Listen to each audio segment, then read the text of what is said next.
아이를 오랫동안 혼자 두면 잘못될 거라고 생각 못하셨습니까?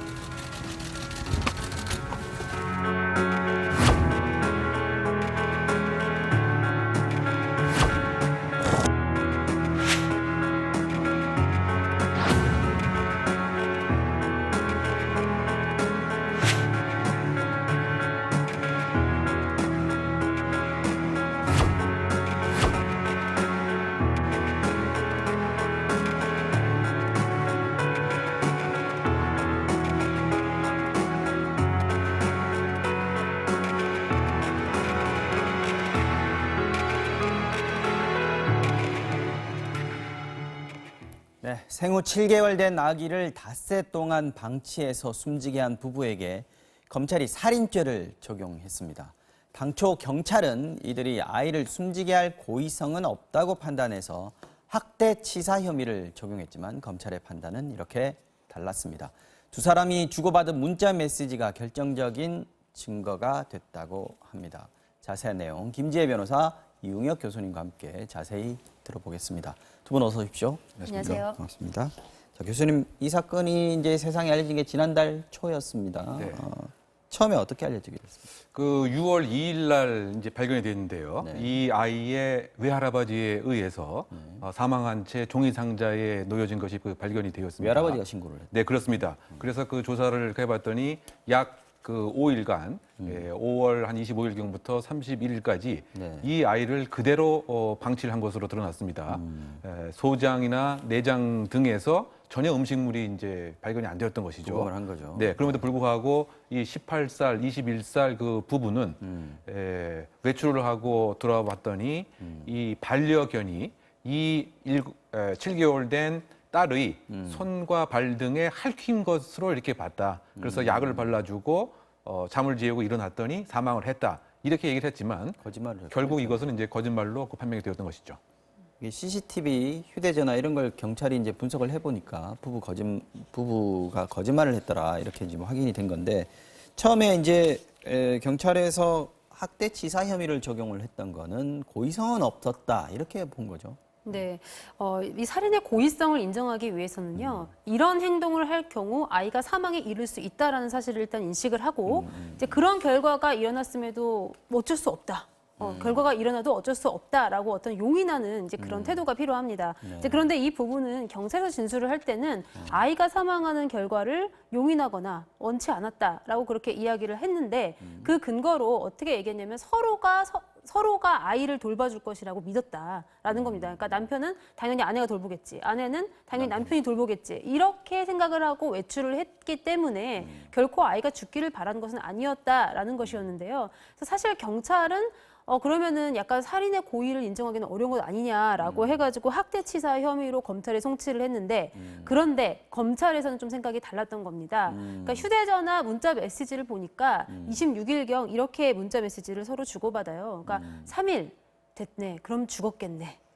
라는 그런 사흘 부분이 만에. 나옵니다. 네. 이제 그러면은 분명히 3일 정도 어린 아이를 방치할 경우에는 사망에 이를 수 있다는 사실을 충분히 인식하고 있었던 것으로 보이고요. 네. 또 그 상황에서 그 태도는 그런 문자 메시지를 주고받는 태도가 사망했어도 어쩔 수 없어라는 그런 마음가짐이 너무나 잘 보이기 때문에 충분히 살인의 고의를 적용해 볼 만하다라고 판단을 한 것 같습니다. 처음에 두 사람이 집을 비우고 나갔을 때 아이 혼자만 버려두고 갔을 때 이때는 싸우고 두 사람이 싸우고 다투고 나서 이제 둘 다 집을 나간 그런 상황이었던 거죠. 네. 이번 문자를 보낸 상황 역시 싸운 와중에서 지금 보낸 거기 때문에 네가 가라 이렇게 된 거. 네, 그렇습니다. 이제 이제 엄마가 보낸 그 문자의 그 내용이 네. 그 3일 됐으면 그 죽었을 것이다. 네. 라고 해서 확인을 해달라고 하는 취지였는데. 나는 무서우니까. 네, 무서우니까 네가 가서 확인 한번 확인해봐라. 해달라. 그랬더니 이 아빠는 아니 그걸 왜 나한테 이제 물어보느냐. 그래서 결국은 충분히 그 예견 가능성이 있었고 우리가 법률적으로 얘기하면 보증인적 지위가 있는 것이죠.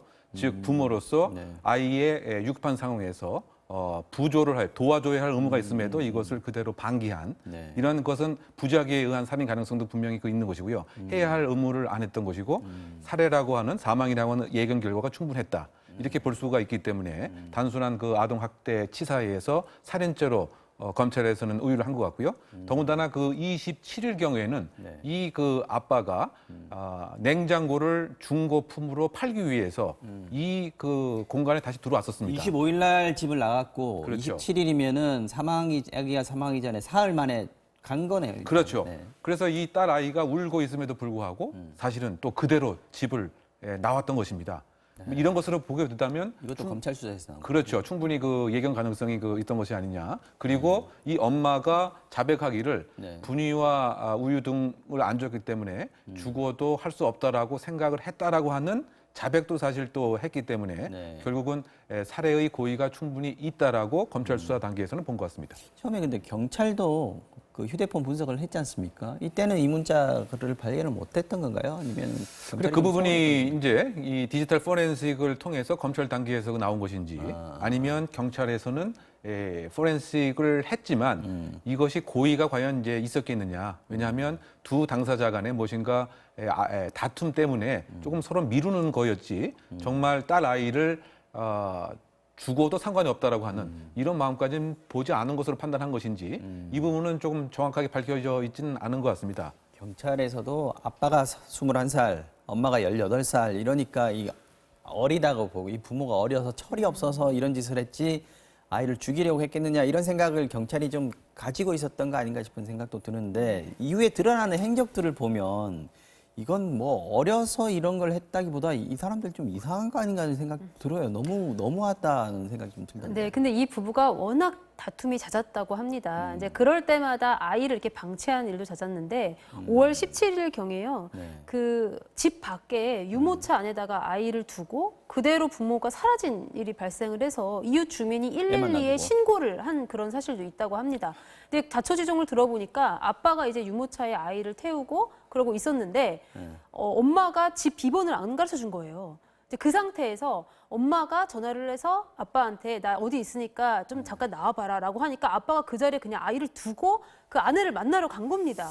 그러니까 이런 일이 정말 발생을 이해가 안 가는 하니까 상황이네요. 처음에 경찰에서는 이 아빠가 뭐라고 했냐면요. 그때도 경찰이 출동을 한 거예요. 그러면 예, 그렇죠. 이웃이 신고해서 예. 그때는 이제 친구한테 맡겼는데 그 친구가 그냥 두고 갔다 이렇게 거짓말을 했었던 겁니다. 근데 나중에 알고 보니까 네. 진짜 이 아빠는 그냥 그대로 아이를 두고 자리를 떴던 것이 이제 지금은 다 밝혀졌고요. 이제 그러다 보니까 이 부부가 정말 상습적으로 이 아이를 확대해온 사실이 지금 뒤늦게 밝혀지고 있고 네. 심지어 이 아이의 사망을 확인하고도 아빠는 PC방에서 친구들이랑 게임을 하고 엄마는 또 술자리를 갖는 이제 그런 행적이 밝혀지면서 이제 술자리에서 올린 뭐 사진 같은 것들이 SNS에 막 돌았고. 예, 그랬던 그렇습니다. 거거든요. 그렇기 네. 때문에 더욱 대중들의 분노를 사고 있는 상황인 것 같습니다. 사체 유기죄도 추가가 됐습니까? 네, 사실 이 아이가 발견될 때 종이 상자에 담긴 상태에서 이렇게 발견이 외할아버지가 됐습니다. 발견한 예. 거죠, 종이 상자에. 근데 그 왜 종이 상자에 담겨 있겠느냐? 이제 그 부분 관련해 가지고 이제 두 사람이 종이 상자에 넣어서 뭐 야산에 묻자 뭐 이렇게 공모를 했던 정황도 드러나고 있는데요. 그렇다면 이 아이의 사체를 유기하려고 했던 것이 분명하기 때문에 이 사체 유기 혐의도 같이 적용이 되고 그건 있습니다. 이제 사망 사실을 숨기고 네, 유기를 하려고 했기 때문에 정식으로 사망 신고를 해서 처리를 시신을 처리한 것이 아니라 이런 얘기겠죠.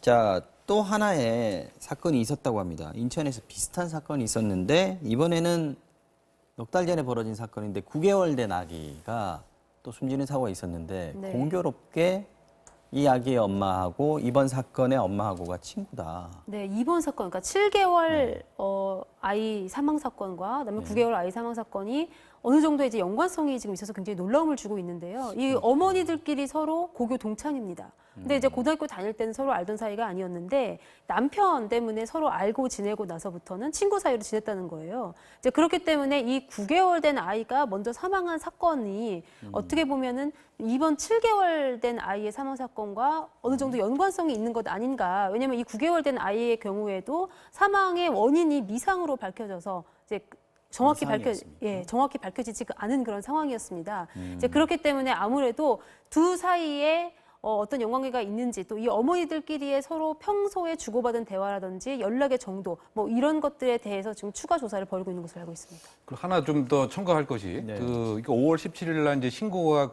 이루어졌던 것이죠.